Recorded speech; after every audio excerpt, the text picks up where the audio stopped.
Hello बच्चों, the scholars house में आपका स्वागत है। उम्मीद है आप सभी अच्छे होंगे। तो बच्चों, जैसा कि आपने कल की क्लास देखी होगी जिसमें हमने एक्सरसाइज 3.2 स्टार्ट कर दिया है, उसका फर्स्ट क्वेश्चन है, उसके 6 पार्ट्स को हमने उसमें कवर किया था। आज हम उसी एक्सरसाइज के आगे के जो क्वेश्चंस बचे हुए हैं उन क्वेश्चंस को सॉल्व करने वाले हैं। ठीक है, तो चलिए स्टार्ट करते हैं। देखिए यहाँ पे जो क्वेश्चन दिया गया है, क्वेश्चन नंबर 2 है। लिखा है 2x + 3y = 11 और 2x - 4y = 24 को हल कीजिए। यानी कि यहाँ पे आपको दो समीकरण दी है, पहले हमें इन समीकरण को हल करना है। ठीक है, समीकरण हल करने के बाद हमें x और y का मान मिलेगा। x और y का मान मिल जाएगा तो फिर आपको क्या बोला गया है कि m का वह मान ज्ञात कीजिए जिसके लिए y = mx + 3 हो। ठीक है, तो फिर यहाँ से हमें m का मान भी निकालना है। ठीक है, तो चलिए स्टार्ट करते हैं। सबसे पहले इस समीकरण क्या दी है आपको वो देखिए, लिखते हैं 2x + 3y = 11, 2x + 3y = 11। Second equation है 2x - 4y, 2x - 4y = -24। ठीक है, तो ये इक्वेशन 1 है, ये इक्वेशन 2 है। ठीक है, अब हमें इन्हें प्रतिस्थापन विधि से ही सॉल्व करना है क्योंकि अभी तक हमने -24 ही है ना। क्योंकि अभी तक हमने जितने भी क्वेश्चन पढ़े हैं वो प्रतिस्थापन विधि से पढ़े हैं, इसलिए हम इन क्वेश्चंस को भी प्रतिस्थापन विधि से ही हल करेंगे। ठीक है, तो चलिए सबसे पहले हम देखते हैं समीकरण 1 से किसी भी एक पद का मान निकाल लेते हैं। समीकरण 1 से 2x + 3y = 11, ये आपकी समीकरण 1 है। यहाँ से हम x का मान लेते हैं तो आएगा 2x, 3y इधर जाएगा तो 11 - 3y, और ये जो 2 है ये यहाँ मल्टीप्लाई हो रहा है, इधर जाके डिवाइड हो जाएगा। तो यहाँ पे हमें x की एक वैल्यू मिली है जिसे हम समीकरण 3 कह सकते हैं। ठीक है, अब इस मान को हम इन दोनों में से किसी भी एक समीकरण में रख देते हैं, तो इस मान को हम समीकरण 2 में रखते हैं। ठीक है, तो यहाँ पे समीकरण 2 में रखते हैं। समीकरण 2 क्या है, यहाँ पे आप लिख भी देंगे कि x का मान समीकरण 2 में रखने पर, x का मान समीकरण 2 में रखने पर। ठीक है, अब समीकरण 2 क्या है आपकी, 2x - 4y = -24। यहाँ पे x का मान रखेंगे, x का मान क्या है आपका, इसको इधर साइड सॉल्व करते हैं। यहाँ सॉल्व करते हैं, 2x है, x की जगह पे हमने क्या रखना है, 11 - 3y/2। तो यहाँ पे रखेंगे 11 - 3y/2। फिर उसके बाद है -4y और = -24। ठीक है, चलिए अब हम क्या करते हैं, ये जो 2 है इस 2 से हम इस 2 को मल्टीप्लाई कट कर सकते हैं, कैंसिल कर सकते हैं। तो ये 2 से 2 कैंसिल हो गया, हमारे पास यहाँ बचा 11 - 3y - 4y = -24। ठीक है, अब ये जो 11 है, 11 को इक्वल के दूसरी साइड ले जाते हैं और ये दोनों y टर्म्स को हम क्या कर देंगे, ऐड कर देंगे। ऐड क्यों करेंगे, क्योंकि ये भी माइनस का है, ये भी माइनस का है, माइनस माइनस प्लस होता है। ठीक है, तो इन दोनों को ऐड करेंगे तो आएगा 7y। ठीक है, और साइन हमेशा माइनस का आएगा क्योंकि दो बड़ी डिजिट में भी साइन माइनस का है, इसलिए माइनस का साइन आएगा। अब उसके बाद यहाँ -24, 11 यहाँ प्लस है, इधर जाके माइनस हो जाएगा,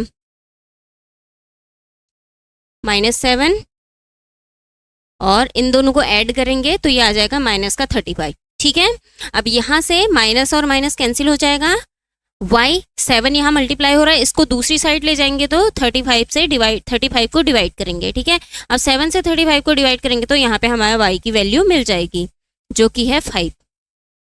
ठीक है, समझ में आया। तो इस तरीके से आप क्या निकाल सकते हैं, y का मान निकाल सकते हैं। ठीक है, तो देखिए इसको, अभी हमें x का मान निकालना है। 1 मिनट रुकिए बच्चों।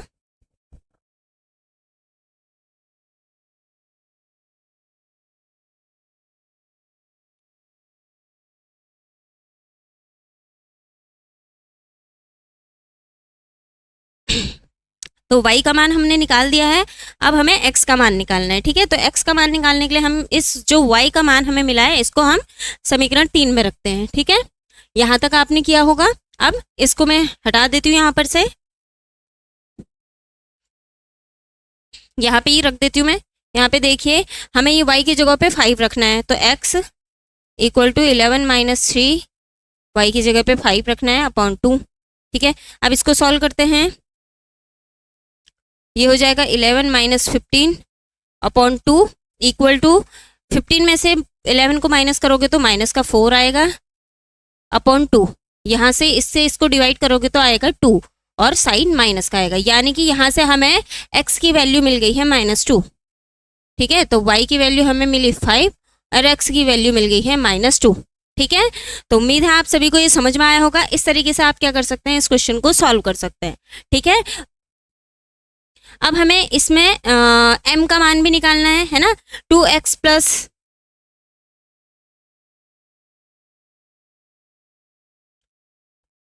क्वेश्चन देखिए, क्वेश्चन में क्या लिखा है, कहाँ गया क्वेश्चन।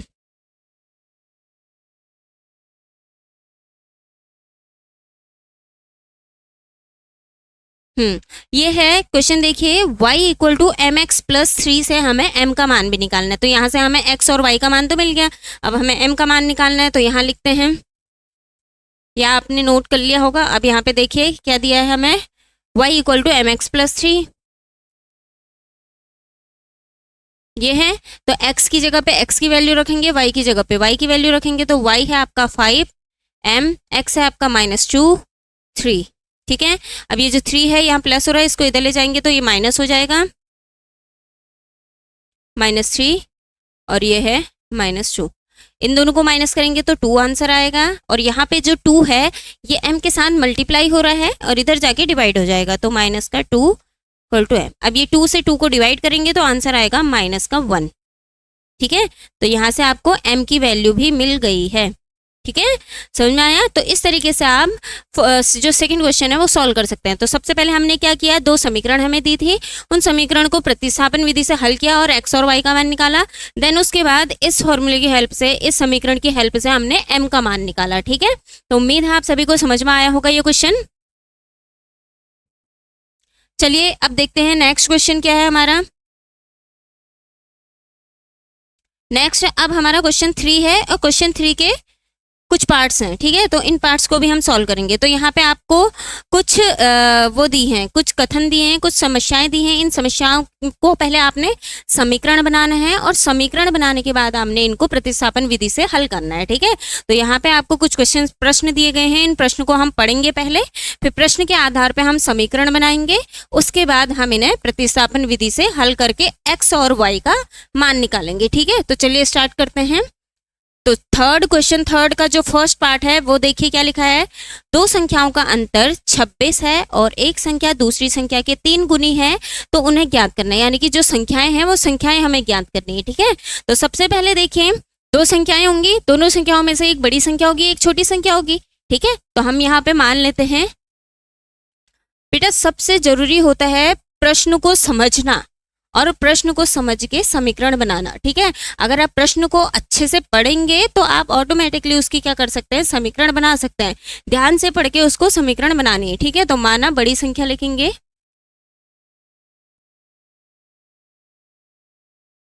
बड़ी संख्या हमने x मान ली और छोटी संख्या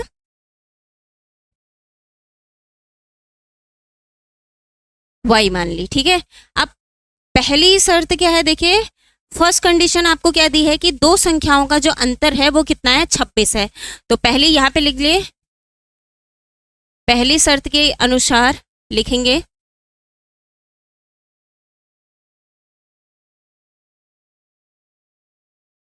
संख्याएं क्या है, x और y, इन दोनों का अंतर क्या है, 26 है। तो बड़ी संख्या में से छोटी संख्या को माइनस करोगे तो आएगा 26। ये यहाँ से हमारी पहली समीकरण बन गई। ठीक है, फिर दूसरा कथन आपसे क्या कहा गया है, एक संख्या दूसरी संख्या के 3 गुनी है। तो जो पहली संख्या है वो दूसरी संख्या के 3 गुनी है। तो पहली संख्या यह है, दूसरी संख्या के 3 गुनी है। यहाँ पे लिखेंगे दूसरी शर्त क्या है, दूसरी शर्त है जो पहली संख्या है वो दूसरी संख्या के 3 गुनी है, यानी कि 3 से गुणा कर दोगे। तो यहाँ पे आपकी बन गई समीकरण 2। ठीक है, तो 2 समीकरण बन गई। अब हमें यहाँ पे देखिए इस दूसरी समीकरण से x का मान मिल गया है, तो हम क्या करते हैं, इस x के मान को सीधे समीकरण 1 में रख देते हैं। ठीक है, तो यहाँ पे आप लिख सकते हैं x का मान समीकरण 1 में रखने पर, ऐसा आप लिखेंगे, ठीक है। तो x बराबर 3y हमने यहाँ रखना है, 3y माइनस वाई बराबर 26। अब ये 3y में से y को माइनस करेंगे तो क्या बचेगा, इधर सॉल्व करते हैं। देखिए 3y में से y को माइनस किया तो आपके पास बचा 2y बराबर 26, ठीक है। इसको थोड़ा ऊपर लिख लेते हैं क्योंकि हमें x का मान भी निकालना है, ठीक है। तो 2y बराबर 26। अब ये 2 को भी हमें इधर ले जाना है, तो 2 यहाँ गुणा हो रहा है, इधर जाके विभाजित हो जाएगा, भाग हो जाएगा। तो यहाँ पे 26 को भाग करेंगे 2 से, तो 2 से 26 को भाग करोगे तो आपका आंसर आएगा 13, यानी कि y का जो मान आ गया वो क्या मिला आपको, 13 मिला, ठीक है। यहाँ से y का मान हमने निकाल दिया है, ठीक है। ये y का मान निकाल दिया। अब हमें क्या करना है, इस y के मान को इस समीकरण 2 में रखेंगे और x का मान निकालेंगे। तो भी यहाँ पे लिखेंगे y का मान समीकरण 2 में, ये लिखेंगे आप, ठीक है। ये स्टेटमेंट लिखनी जरूरी है, y का मान समीकरण 2 में, समीकरण 2 में रखना है, ठीक है। तो समीकरण 2 क्या है, x बराबर 3y और y का मान है 13, तो x बराबर 3y की जगह पे रखेंगे 13। अब ये दोनों गुणा हो रहे हैं तो गुणा करके आंसर क्या आ रहा है आपका, 13 तिया 39, ये, ठीक है। तो इस तरीके से हमारी x का मान निकल गया, y का मान मिल गया। अब आपको पता है ना बड़ी संख्या कौन सी है, छोटी संख्या कौन सी है, तो यहाँ बड़ी संख्या x है, इसका मतलब बड़ी संख्या हमारी 39 हो गई, छोटी संख्या y है तो छोटी संख्या 13 हो गई, ठीक है। तो इस तरीके से आप दोनों संख्याओं का मान निकाल सकते हैं, ठीक है। बस इतना ही आपसे पूछा था कि संख्याएं ज्ञात करनी है दोनों, और दोनों संख्याएं हमने यहाँ पे निकाल ली है, ठीक है। तो इस तरीके से आप इस क्वेश्चन को सॉल्व करेंगे। अब इसके बाद देखिए ये हो गया, इसे नोट कर लीजिए। अब इसके बाद हम क्वेश्चन 3 देखते हैं, सॉरी क्वेश्चन 3 का सेकंड पार्ट, ये फर्स्ट पार्ट था, अब सेकंड पार्ट देखते हैं।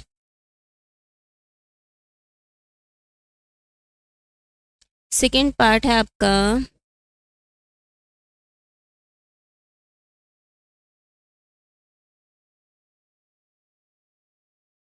हाँ, ये है सेकंड पार्ट संपूरक वाला, ठीक है, 2 संपूरक कोण। चलिए अब इसको देखते हैं।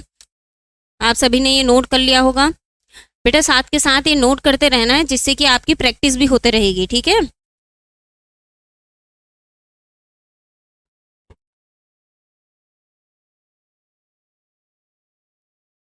तो देखिए क्वेश्चन क्या लिखा है, 2 संपूरक कोणों में बड़ा कोण छोटे कोण से 18 डिग्री अधिक है तो उन्हें ज्ञात कीजिए। यानी कि 2 कोण हैं वो ज्ञात करने, और कैसे कोण हैं, संपूरक कोण हैं। तो आपने पहले पढ़ा होगा कि संपूरक कोण किसे कहते हैं, संपूरक कोण क्या होते हैं, ऐसे कोण जिनका योग 180 डिग्री होता है। तो ये कोण 1 है, कोण 2 है, इन दोनों को अगर हम जोड़ेंगे तो कितना आएगा, 180, ठीक हो गया। तो संपूरक कोणों का जो योग होता है वो 180 डिग्री होता है, ठीक है। अब इसके आधार पे हमें क्वेश्चन सॉल्व करना है। तो मान लेते हैं बड़ी संख्या, माना बड़ी संख्या x और छोटी संख्या y,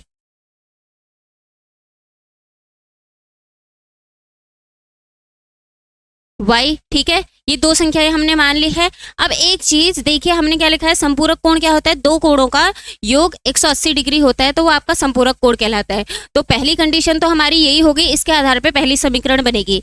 पहला कोण ये है और दूसरा कोण ये है, या बड़ा कोण छोटा, ठीक है। तो इसमें आप इस तरीके से लिखते हैं, बड़ा कोण छोटा कोण लिख दीजिए, संख्या मत लिखिए।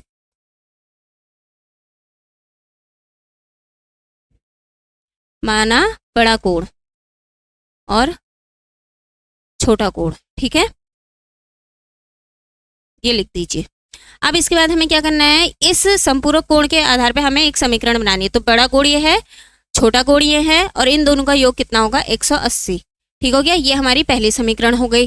अब हमें दूसरी समीकरण, यहाँ पे जो कथन लिखा है उसके आधार पे लिखना है। क्या लिखा है, जो बड़ा कोण है वो छोटे कोण से 18 डिग्री अधिक है, यानी कि बड़ा कोण, पहला टर्म तो ये लिख दिया हमने। दूसरा, जो बड़ा कोण है ये छोटे कोण से कितना, 18 डिग्री अधिक है, तो प्लस 18, y से 18 ज्यादा है, तो ये हमारी समीकरण 2 बन गई, ठीक है, यहाँ से समझ में आया। अब देखिए यहाँ पे x का मान हमें पहले से ही पता है, इसको हम समीकरण 1 में रख देते हैं। तो यहाँ पे लिखेंगे x का मान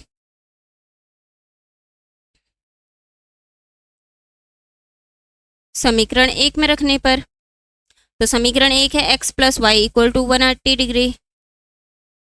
x की जगह पे हमें y प्लस 18 रखना है। अब ये y और y ऐड हो जाएगा तो 2y आएगा, और ये जो 18 है ये इक्वल के इधर जाएगा तो माइनस हो जाएगा। ठीक है, तो इक्वल के इधर जाएगा तो हमारे पास क्या बचेगा,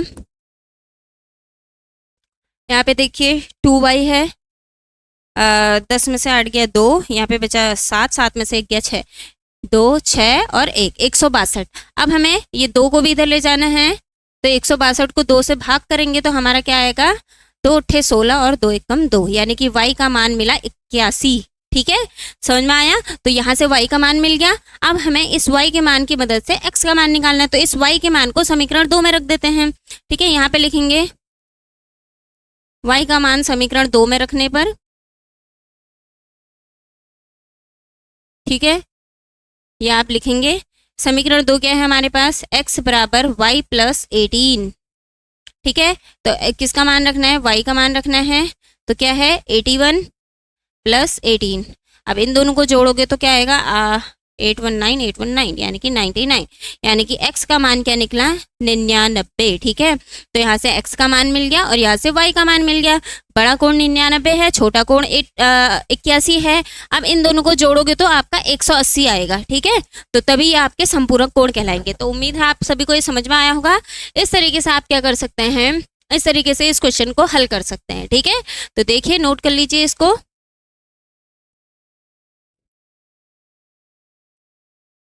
इसके बाद नेक्स्ट क्वेश्चन देखते हैं हम, क्या है नेक्स्ट क्वेश्चन।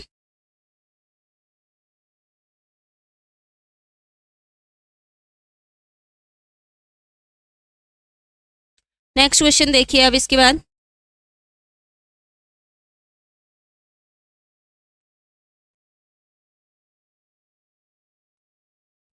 नेक्स्ट क्वेश्चन का जो स्टेटमेंट है वो थोड़ा लेंदी है, थोड़ा बड़ा है, इसलिए इसको ध्यान से पढ़ना है, आराम से पढ़ना है और अच्छे से समझना है, फिर इसके समीकरण बनानी है। ठीक है, तो चलिए पढ़ते हैं। क्वेश्चन क्या लिखा है, एक क्रिकेट टीम के कोच ने 7 बल्ले तथा 6 गेंदें 3800 रुपये में खरीदी। ठीक है, तो आपको चलो पहले हम स्टार्ट करते हैं इसको। क्या बोला है, गेंद और बल्ले की बात हो रही है यहाँ पे। ठीक है, तो हमें अभी किसी की भी संख्या पता नहीं है, तो सबसे पहले हम लिख लेते हैं, माना एक गेंद की कीमत। ठीक हो गया,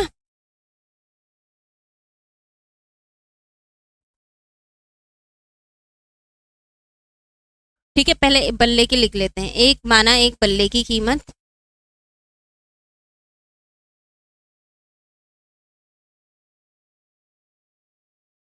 x और एक गेंद की कीमत y।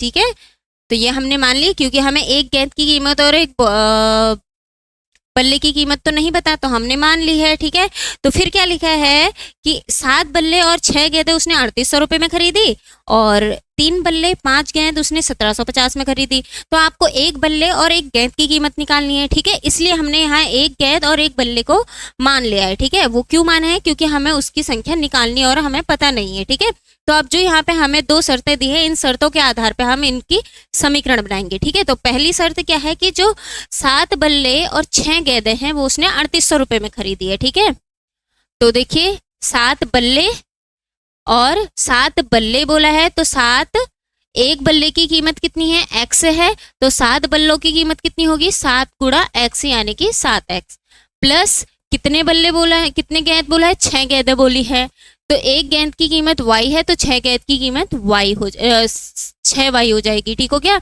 और इन दोनों की कीमत कितनी बताई है, 3800, और ये बनी आपकी समीकरण 1। ठीक है, समझ में आया।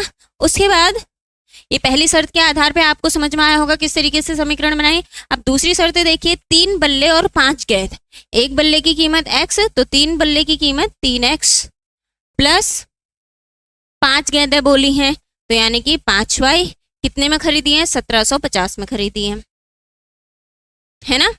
समझ में आया? तो दोनों मिला के खरीदी है, इसलिए हमने यहाँ पे प्लस लगाया। अब हमें एक बल्ले और एक गेंद की कीमत पता करनी है, ठीक है।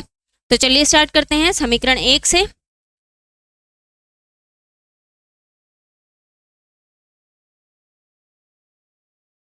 समीकरण 1 से हम x का मान निकालेंगे।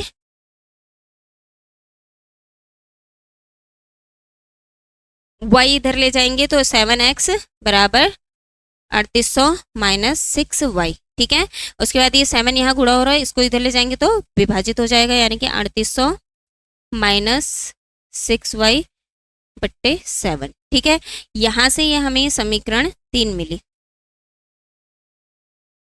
अब इसके मान को हम यहाँ पे समीकरण 2 में रखेंगे, ठीक है। तो इसका मान क्या है, समीकरण 2 क्या है आपकी? समीकरण 2 है आपकी 3x प्लस 5y बराबर 1750, ठीक है। अब यहाँ पे हमने x का मान रखना है, तो x का मान क्या है हमारे पास? x का मान ये है 3800 माइनस 6y, तो 3800 माइनस 6y बट्टे 7 प्लस 5y बराबर 1750, ये है, ठीक है। उसके बाद हमने क्या करना है, ये इस 3 से अंदर दोनों नंबर्स को मल्टीप्लाई कर देंगे, ठीक है। गुणा कर देंगे तो 3 से 3800 को गुणा करेंगे तो 3 0 से 0, 3 0 से 0, 3 8 से 24, 2 कैरी गया, 3 3 से 9, 2 11, ये हो गया, ठीक है। तो ये 3 और 3800 को गुणा करके हमारा ये मान आया, ठीक हो गया। अब इसको 6 को करना है तो 3 6 18y, ठीक है, ये y है अपॉन 7। उसके बाद यहाँ प्लस 5y बराबर 1750। अब देखिए यहाँ 7 का और इस नंबर का और इस नंबर का एलसीएम ले लेते हैं, तो क्या मिलेगा हमें? 11400 माइनस 18y प्लस 7 से इसको गुणा करेंगे तो ये बन जाएगा 35y बट्टे 7 बराबर 1750, ठीक है। इस तरीके से लिखा। अब आपने क्या करना है, ये जो 7 है ये यहाँ डिवाइड हो रहा है, इसको इक्वल के इधर ले जाएंगे तो क्या करेंगे, गुणा करेंगे, ठीक है। तो इसको यहाँ गुणा कर देते हैं, इस 1750 से गुणा करेंगे तो यहाँ पे हमारे पास बचेगा 11400 माइनस 18y प्लस 35y बराबर 7 से इसको गुणा करेंगे, 7 0 0, 7 पंजे 35, 3 7 7 49, 52, 7 एकम 7 5 12।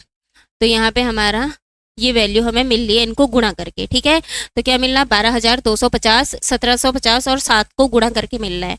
अब हमें क्या करना है, यहाँ देखिए ये y और ये y, ठीक है, ये दोनों प्लस माइनस प्लस है, ये माइनस है, ठीक है। ये प्लस का है, ये माइनस का है, तो प्लस माइनस माइनस होता है, इन दोनों को माइनस कर देंगे और जो ये नंबर बचा है इसको हम इधर ले जाके माइनस करेंगे, ठीक हो गया।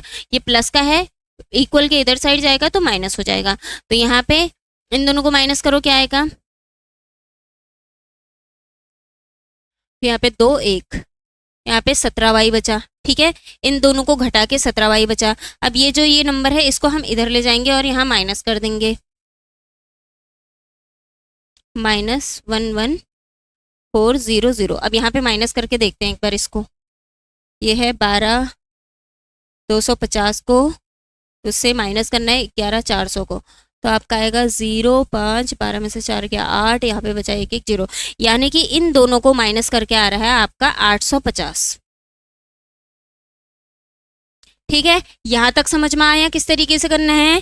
थोड़ा सा कैलकुलेशन है इसमें, लेकिन आप इजीली कर सकते हो। अगर आपका एडिशन सब्ट्रैक्शन में अच्छी पकड़ है तो आप इनको इजीली ऐड और सब्ट्रैक्ट कर सकते हैं, ठीक हो गया। बस ज़्यादा कोई कठिन कैलकुलेशन नहीं है, बहुत इजी कैलकुलेशन है, आप आसानी से कर सकते हो, ठीक है। तो यहाँ तक हमने निकाल दिया। अब हमें क्या करना है, 17y इक्वल टू 850 आया। अब इससे आगे हम इधर सॉल्व करते हैं, ये आपने नोट कर लिया होगा।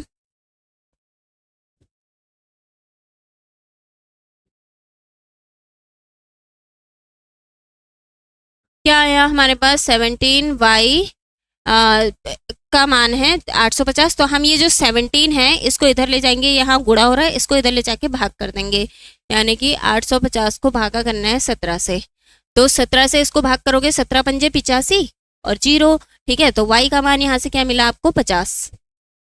ठीक है, अब इस y के मान को हमने जो यहाँ पे तीसरी समीकरण बनाई थी ना उसमें रखना है, समीकरण 3 में रखेंगे y का मान। तो समीकरण 3 आपकी थी यहाँ पे x बराबर 3800 माइनस 6y/7 ये था। अब यहाँ पे हम y की जगह पे क्या रखेंगे 50, तो x का मान मिल जाएगा।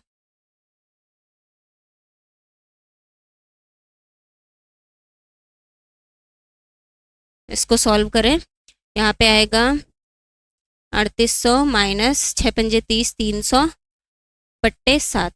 ठीक है, अब इससे इसको माइनस करोगे तो तुम्हारा आएगा 3500, है ना। 0 से 0, 0 से 0, 8 में से 3 गया 5 और 3, ठीक हो गया, तो ये 3500 आ गया और नीचे बचा 7। अब 7 से इसको गुणा करो, इसको भागा करोगे तो 7×5 = 500, 500। ठीक है, तो ये आपका किसका मान निकला, x का मान निकला।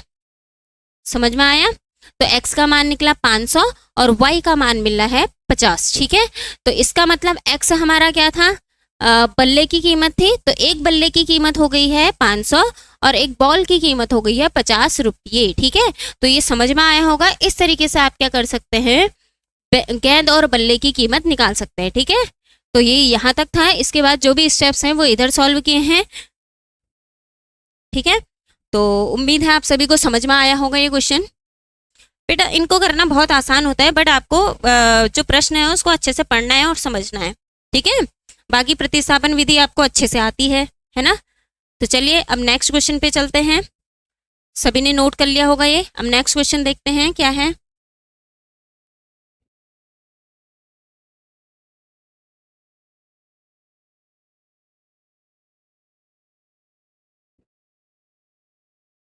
नेक्स्ट क्वेश्चन है आपका,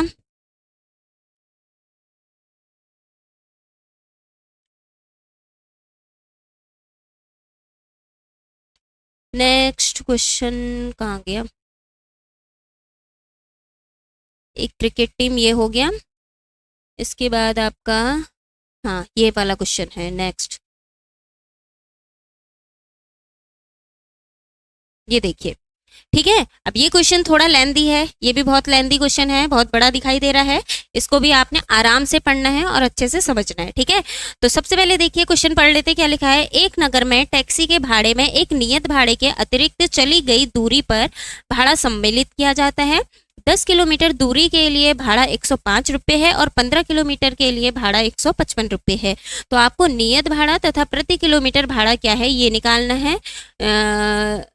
क्या है ये पूछा गया है, और एक व्यक्ति को 25 किलोमीटर यात्रा करने के लिए कितना भाड़ा देना पड़ेगा ये भी आपसे पूछा गया है। ठीक है, तो चलिए स्टार्ट करते हैं। तो आपसे क्या बोला गया है, मान लो, चलो यहाँ पे मैं पहले एक छोटा सा एग्जांपल बता देती हूँ।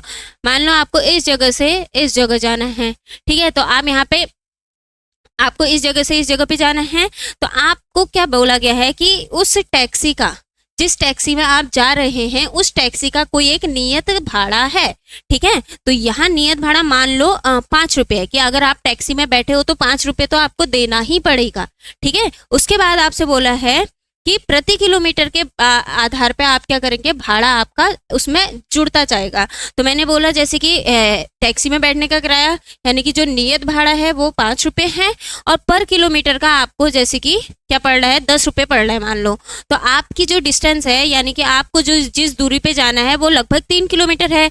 तो मान लो 1 किलोमीटर, फिर दूसरा किलोमीटर और फिर तीसरा किलोमीटर, तो 5 रुपये तो आपको देने ही देने हैं टैक्सी में बैठने के। उसके बाद पहला किलोमीटर 10 ऐड होगा, फिर दूसरा किलोमीटर 10 ऐड होगा, फिर तीसरा किलोमीटर 10 ऐड होगा। तो टोटल किराया कितना हो जाएगा, 10, 20, 30 और 35। ठीक है, तो ये आपका टोटल किराया हो जाएगा। तो इसी तरीके से आपने क्या करना है, इस क्वेश्चन को सॉल्व करना है। ठीक है, तो चलिए आप क्वेश्चन को देखते हैं। तो यहाँ पे लिखेंगे, सबसे पहले हम मान लेते हैं नियत भाड़ा क्या है। माना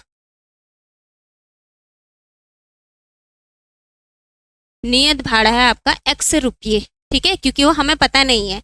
और फिर उसके बाद है प्रति किलोमीटर भाड़ा, प्रति किलोमीटर का भाड़ा क्या है, y रुपये। ठीक है, तो प्रति किलोमीटर का भाड़ा क्या है, वाई रुपये। अब हम क्वेश्चन पे चलते हैं। क्वेश्चन में आपको क्या दिया है कि जो 10 किलोमीटर का भाड़ा है वो कितना है, 105 रुपये है। ठीक है, तो 1 किलोमीटर का भाड़ा x है, तो 10 किलोमीटर का भाड़ा क्या हो जाएगा, 10x। ठीक है, प्लस प्रति किलोमीटर का भी जुड़ेगा उसमें, y बराबर 105 रुपये। ठीक है, ये पहली समीकरण बन गई, यहां से समझ में आया। तो 10 किलोमीटर का जो आपको दिया था वो कितना दिया है, 105 रुपये दिया है। अब दूसरा देखिए, 15 किलोमीटर का भाड़ा 155 रुपये। तो 1 किलोमीटर का नियत भाड़ा x है, तो 15x का 15 किलोमीटर का निकालना है, तो 15x, 15 के साथ x फिर प्लस y। अच्छा सॉरी, यहाँ पे कुछ मिस्टेक हो रही है क्या,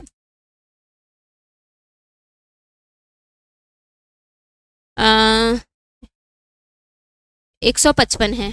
ठीक है, 1 मिनट रुकिए बच्चों, यहाँ पे कुछ मिस्टेक लग रही है थोड़ा।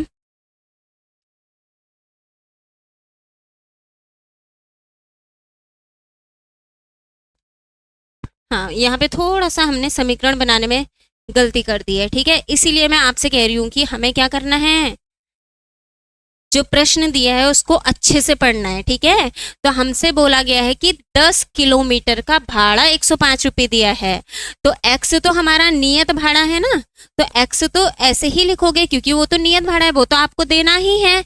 भले ही आप कहीं भी जाओ या ना जाओ, टैक्सी में बैठने का आपको x रुपये देना ही देना है, वो नियत भाड़ा है।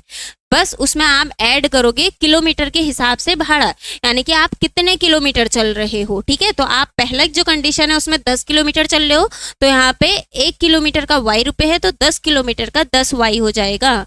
ठीक है, और इसकी जो कीमत है 105 रुपये है। तो ये बन गई समीकरण 1। ठीक है, ये समीकरण 1। अब इसी तरीके से दूसरा बनाएंगे, x नियत भाड़ा है, चल रहे हो आप 15 किलोमीटर, तो 15y, और जो भाड़ा है वो है 155 रुपये। ये बन गई समीकरण 2। यही है ना, 15 किलोमीटर का 155 और 10 किलोमीटर का 105। ठीक है, तो ये 2 समीकरण बन गई। अब यहाँ से फिर हमने प्रतिस्थापन विधि से करना है, तो समीकरण 1 से x का मान निकाल लेते हैं, तो x बराबर 105 माइनस 10y। ठीक है, ये हमारी समीकरण 3 आ गई। अब इस मान को हम समीकरण 2 में रख देते हैं। समीकरण 2 में रखने पे आप बेटा ये लाइंस लिखते भी रहेंगे। ठीक है, तो यहाँ पे लिखेंगे x का मान समीकरण 2 में रखने पर। समीकरण 2 क्या है, x प्लस 15y, तो x की जगह पे हमें क्या रखना है, 105 minus 10y, 105 minus 10y plus 15y बराबर 155। ठीक है, अब इसको सॉल्व करते हैं। ये 105 यहाँ बराबर के इधर साइड जाएगा तो माइनस हो जाएगा, और ये प्लस माइनस माइनस होगा, 15 में से 10 को घटाएंगे तो यहाँ पे 5y आ जाएगा। ठीक है, और ये 105 इक्वल के इधर चला जाएगा तो इसको माइनस करेंगे। ठीक है, यहाँ तक हुआ। अब हम इसको यहाँ पे सॉल्व करते हैं, क्वेश्चन हटा देती हूँ मैं। ठीक है, तो यहाँ माइनस करते हैं तो क्या आएगा, 5y, 155 में से इसको माइनस करेंगे तो 0, 5 और 50। ठीक है, तो यहाँ पे 50 आ रहा है, और y का मान हम 5 यहाँ गुणा हो रहा है, इधर ले जाएंगे तो भाग हो जाएगा, यानी कि y का मान आ गया आपका 10।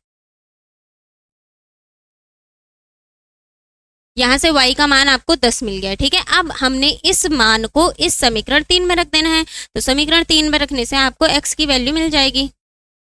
y का मान समीकरण 3 में रखने पर आप ऐसा लिखोगे। ठीक है, तो समीकरण 3 है x बराबर 105 माइनस 10y। ठीक है, अब यहाँ पे हम y की जगह पे मान रखते हैं माइनस 10, y की जगह पे क्या है 10 रखना है, तो ये आपका क्या हो गया, 20 हो गया। 105 माइनस ये 20 हो गया, इसमें से इसको घटाएंगे तो ये 5 आएगा, 10 में से 2 गया तो कितना आ गया, 8, यानी कि x का मान आ गया आपका 85। ठीक है, तो प्रत्येक, अब ये जो निकला है ये हमारा जो नियत किराया है ये निकला है, और प्रति किलोमीटर के आधार पे हमारा y निकला है। ठीक है, तो इस तरीके से आप क्या करोगे, x और y का मान निकालोगे। अब हमें क्या करना है,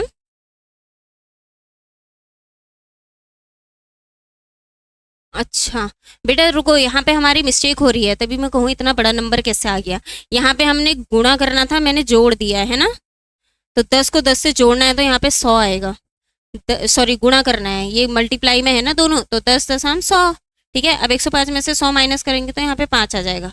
ठीक है, तो थोड़ा मिस्टेक कर दी मैंने यहाँ पे मल्टीप्लाई करने के बजाय मैंने उसको ऐड कर दिया है, तो यहाँ पे ऐड नहीं मल्टीप्लाई करना। तो इस तरीके से हमारा एक्स और वाई का मान निकल गया। अब हमें क्वेश्चन में क्या पूछा था, ये तो हमारा ये प्रति किलोमीटर भाड़ा कितना है, 10 रुपये है, और नियत भाड़ा हमारा 5 रुपये है। अब हमें 25 किलोमीटर का निकालना है। कितने का निकालना है, 25 किलोमीटर का निकालना है। तो 25 किलोमीटर का निकालने के लिए यहाँ करते हैं, चलिए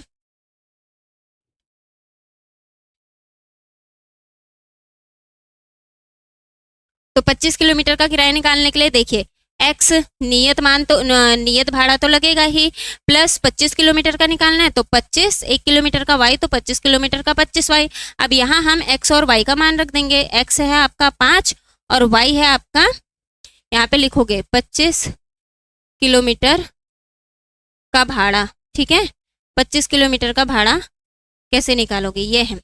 तो 5, एक्स की जगह 5 रख दिया और वाई की जगह हमें क्या रखना है, 10 रखना है। अब इन दोनों को गुणा करेंगे तो ये आएगा 250, और 250 में 5 ऐड करोगे तो आ जाएगा आपका 255 रुपये। तो ये आ रहा है आपका 25 किलोमीटर का भाड़ा। ठीक है, दिखाई दे रहा होगा। तो आई होप आप सभी को समझ में आया होगा। ये वाला जो प्रश्न था, ये थोड़ा इसका जो लैंग्वेज थी वो थोड़ी बड़ी थी, तो इसको हमें क्या करना है, अच्छे से पढ़ना है और समझना है, फिर उसके बाद समीकरणें बनानी है। ठीक है, और ध्यान देना, बहुत से टाइम बच्चे क्या करते हैं, एक्स और वाई का मान निकालते हैं और लास्ट में ये निकालना भूल जाते हैं। तो ऐसा नहीं करना है, पूरे क्वेश्चन को अच्छे से पढ़ना है और अंत में क्या पूछा गया है आपसे क्वेश्चन, वो जरूर सॉल्व करके आना है। ठीक है, तो यहाँ एक्स और वाई का मान निकालने के बाद हमें 25 किलोमीटर का भाड़ा भी पूछा था, वो निकाला। ठीक है, समझ में आया। तो इस तरीके से आप इस क्वेश्चन को सॉल्व करेंगे। इसके बाद नेक्स्ट क्वेश्चन देखिए,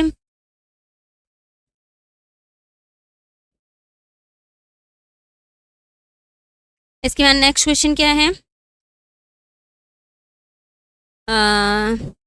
नेक्स्ट क्वेश्चन है आपका, हाँ ये वाला है। ठीक है, अब ये भिन्न वाला है, भिन्न संख्याएं आपने पढ़ी होंगी, है ना। तो क्या बोला है, यदि किसी भिन्न संख्या के अंश और हर में 2 जोड़ दिया जाए तो वह 9/11 हो जाती है, और अगर अंश और हर में 3 जोड़ दिया तो वह 5/6 हो जाती है। तो भिन्न निकालनी है। तो सबसे पहले आपको पता होगा कि भिन्न क्या होती हैं, भिन्न कैसे लिखी जाती है। ऐसे कोई भी संख्या लिखो, ये और ये, यानी कि जो ऊपर की संख्या है इसे अंश बोलते हैं और नीचे की संख्या को हर बोलते हैं, ये तो आपको पता है। ठीक है, तो हमें क्या करना पड़ेगा, अंश और हर में 2 जोड़ना है। तो सबसे पहले हम यहाँ लिख लेते हैं माना अंश। ठीक है, तो अंश हमने मान लिया x और हर हमने मान लिया y। तो पहली कंडीशन क्या बोल रहा है हमसे कि अंश और हर में 2 जोड़ना है तो 9/11 होगा। तो अंश बट्टे हर में क्या करना है, 2 जोड़ना है, तो हमारी क्या संख्या बन जाएगी, 9/11। अब इसके आधार पे हम अपनी समीकरण बना सकते हैं। तो इनको क्रॉस मल्टीप्लाई कर देते हैं। ठीक है, तो क्रॉस मल्टीप्लाई करने पे हम 11 से इसको गुणा करेंगे तो यहाँ बनेगा 11x प्लस 11 दूना 22 बराबर, इससे इसको गुणा करेंगे 9y प्लस 18। अब यहाँ ये y वाले टर्म को इधर ले जाते हैं, 11x माइनस ये प्लस का है, इधर जाके माइनस हो जाएगा, और ये यहाँ प्लस का, इसको उधर ले जाएंगे तो माइनस का हो जाएगा। 11x माइनस 9y, इसको इसमें से माइनस करो तो 4 आएगा। ये बनी हमारी समीकरण 1। ठीक है, समझ में आया। यहाँ से हमारी समीकरण 1 बन गई। अब हमें समीकरण 2 बनानी है। तो समीकरण 2 बनाने के लिए क्या बोला गया है कि जो x और y है उसमें हमें 3 जोड़ना है, तो हमारी संख्या 5/6 बनेगी। तो x और y में हमें 3 जोड़ना है, तो हमारी संख्या क्या बनेगी, 5/6। इसमें भी क्रॉस मल्टीप्लाई करेंगे, तो इससे इसको मल्टीप्लाई करेंगे, 6x प्लस 6 18 बराबर इधर 5y प्लस 5 15। ठीक हो गया। अब y वाले टर्म को इधर ले आओ, माइनस 5y हो जाएगा, और ये 18 उधर जाएगा, 6x माइनस 5y बराबर 18 में से 15 माइनस करेंगे तो माइनस का 3। ये हमारी समीकरण 2। ठीक है, इजी है ना। इस तरीके से आप दो समीकरण बना सकते हो। ये हमने दो समीकरण बना दी है। अब इस दोनों समीकरण को हमने क्या करना है, प्रतिस्थापन विधि से हल करना है। तो चलिए करते हैं। ये इसको मैं यहाँ से हटा देती हूँ क्योंकि जगह थोड़ी कम दिख रही है। ये क्वेश्चन भी हटा देती हूँ। यहाँ देखिए, यहाँ मैंने लिखा था ना, जब अंश और हर में 3 जोड़ेंगे तो आपका 5/6 मिलेगा और उनको क्रॉस मल्टीप्लाई करके इस तरीके से ये हमारा मान निकल रहा है। ठीक है, इसको नोट कर लीजिए जल्दी से। इसके बाद मैं यहाँ दोनों समीकरण लिख देती हूँ। हमारी समीकरण क्या बनी है, पहली समीकरण है 11x माइनस 9y बराबर -4 और दूसरी समीकरण हमारी बनी है 6x माइनस 5y और बराबर -3। ये समीकरण 1 है, ये समीकरण 2 है। अब इन्हें हम प्रतिस्थापन विधि से हल करते हैं। ठीक है, तो चलिए हल करते हैं। समीकरण 1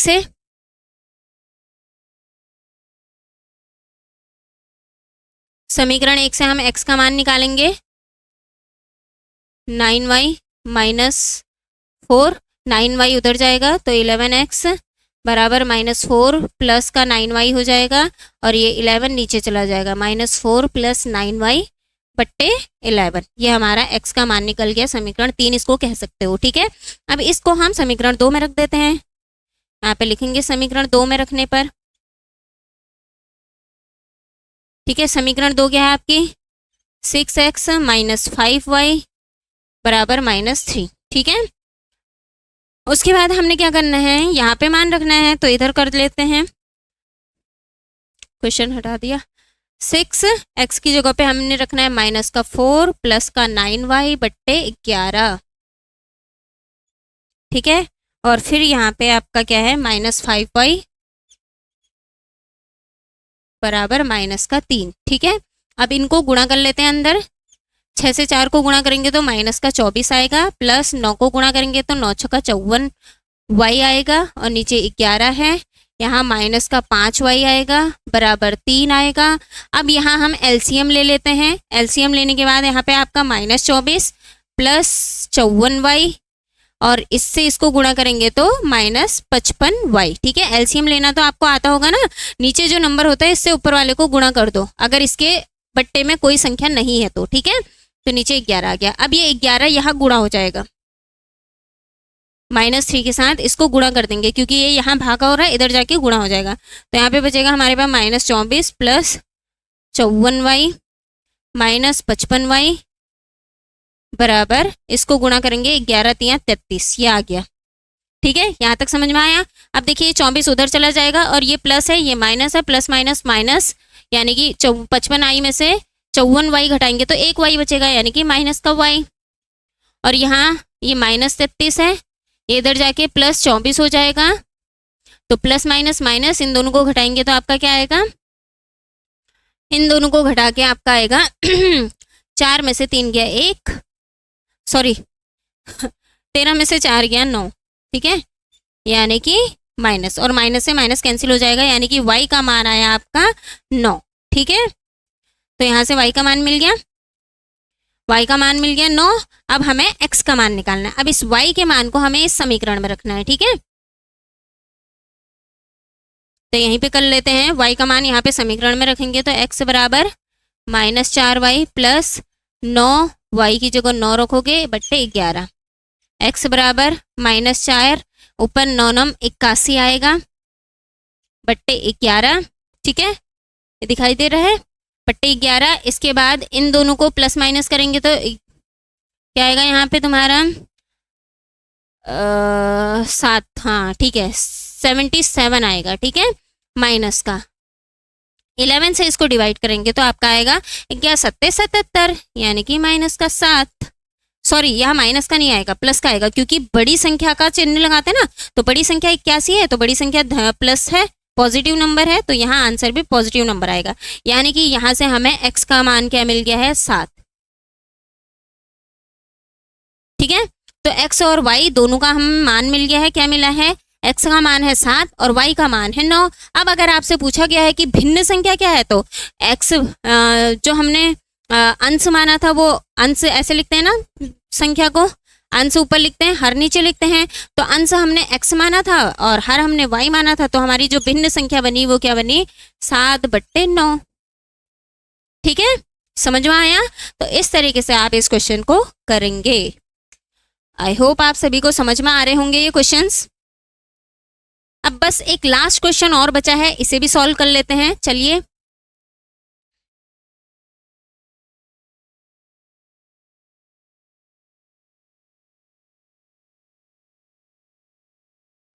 लास्ट क्वेश्चन देखिए क्या है। कहाँ गया क्वेश्चन? ये है। 5 वर्ष बाद जैकब की आयु उसके पुत्र की आयु से 3 गुनी हो जाएगी और 5 वर्ष पूर्व जैकब की आयु उसके पुत्र की आयु के 7 गुनी थी, तो उनकी वर्तमान आयु निकालनी है। ठीक है, तो यहाँ पे हम क्या करते हैं, वर्तमान आयु मानते हैं। माना जैकब की वर्तमान आयु x मान लेते हैं। ठीक है, थोड़ा बच्चों वेट करना, यहाँ पर से मैं दिख नहीं रहा ना।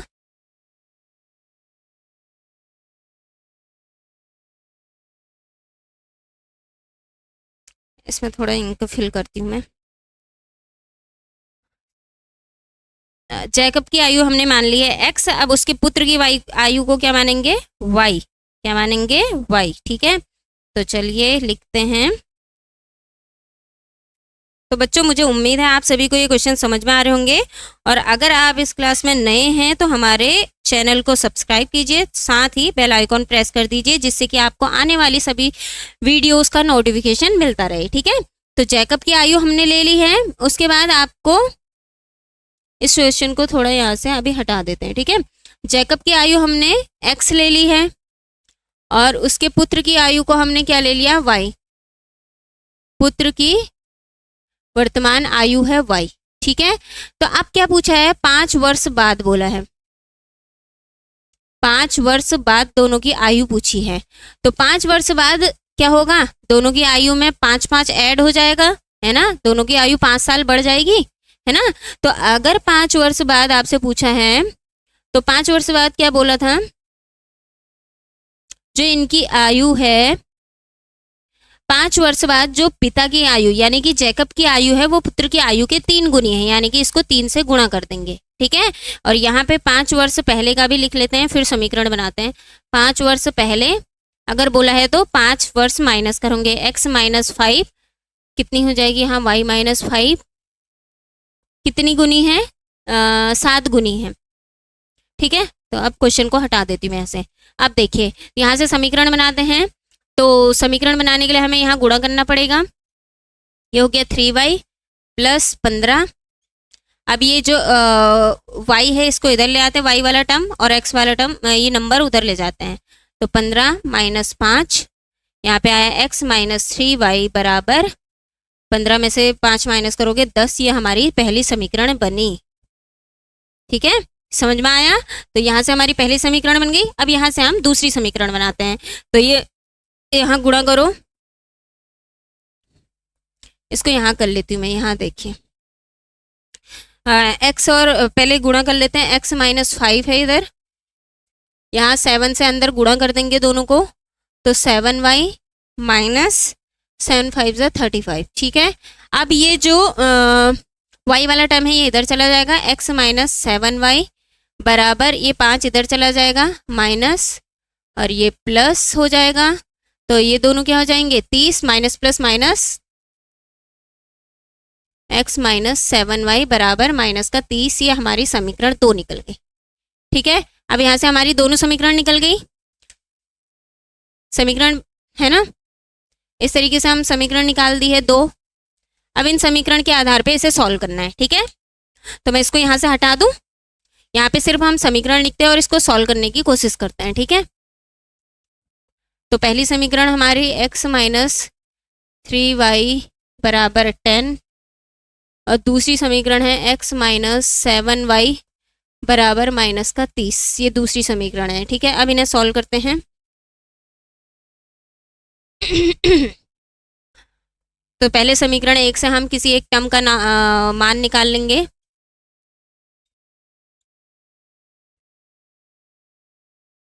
एक्स, 3y इधर माइनस हो रहा है, इधर जाके क्या हो जाएगा, प्लस हो जाएगा।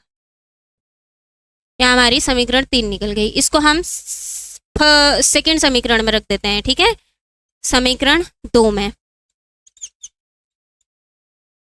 उसके बाद समीकरण 2 में x की जगह पे हमने क्या रखना है, 10 प्लस 3y माइनस 7y बराबर माइनस का 30 है। अब इसे सॉल्व करते हैं। ये जो 10 है ये इधर चला जाएगा और ये दोनों प्लस माइनस माइनस हो जाएंगे, यानी कि माइनस का 4y आएगा, और ये 10 इधर जाएगा तो माइनस का 20, देखिए माइनस का 30, ये यहाँ प्लस है, इधर जाके माइनस का 10 हो जाएगा, तो -4 माइनस माइनस प्लस यानी कि माइनस का 40। ठीक है, यहाँ तक दिख रहा। अब हम इसको यहाँ पे सॉल्व करते हैं। अब ये जो 4 के साथ y के साथ 4 मल्टीप्लाई हो रहा है, ये इधर जाके डिवाइड हो जाएगा और माइनस से माइनस कैंसिल हो जाएगा। ठीक है, तो यहाँ पे y का मान निकल जाएगा हमारा, देखिए y का मान निकलेगा 40/4, तो y का मान निकल गया 10। ठीक है, अब हमें क्या करना है, x का मान निकालना है, तो x का मान निकालने के लिए y के मान को इसमें रख देंगे। तो x बराबर 10 प्लस 3y, यहाँ पे y का मान रखेंगे तो x बराबर 10 प्लस 3, यहाँ पे 10 आ जाएगा। उसके बाद इसे सॉल्व करेंगे, 10 प्लस 3 10 जो 30, 3 10 30 होगा, और इन दोनों को जोड़ेंगे तो हमारा आ जाएगा 40, यानी कि x की वैल्यू निकल गई है 40। ठीक है, तो x हमने क्या माना था, जैकब की आयु मानी थी, और y हमने उसके पुत्र की आयु मानी थी। तो x की जो जैकब है उसकी वर्तमान आयु 40 है, और उसके पुत्र की जो वर्तमान आयु है वो 10 है। बस यही पूछा था। ठीक है, तो उम्मीद है आप सभी को ये क्वेश्चन समझ में आए होंगे। एक बार इसको नोट कर लीजिए अच्छे से। तो बच्चों ये हमारा आज का लास्ट क्वेश्चन था, और यहीं पे हमारी एक्सरसाइज 3.2 कंप्लीट हो चुकी है। अब हम कल की क्लास में एक्सरसाइज 3.3 को स्टार्ट करेंगे। ठीक है, तो उम्मीद है आप सभी को ये क्वेश्चन अच्छे से समझ में आए होंगे। अगर क्वेश्चन समझ में नहीं आए हैं, कोई भी आपको डाउट है, तो आप कमेंट सेक्शन में पूछ सकते हैं, या फिर डिस्क्रिप्शन बॉक्स में आपको एक व्हाट्सअप का लिंक दिया गया है, उस लिंक पे आप क्लिक करेंगे तो हमारे व्हाट्सअप ग्रुप से ज्वाइन हो जाएंगे, जहाँ पे आप अपने सारे डाउट्स पूछ सकते हैं। ठीक है, तो आई होप आप सभी को ये क्लास अच्छी लगी होगी। अगर क्लास अच्छी लगी है तो क्लास को लाइक कीजिए, और अगर आप चैनल पे नए हैं तो सब्सक्राइब कीजिए, और साथ ही अगर कोई क्वेरी है तो आप कमेंट सेक्शन में पूछ सकते हैं। Thank you.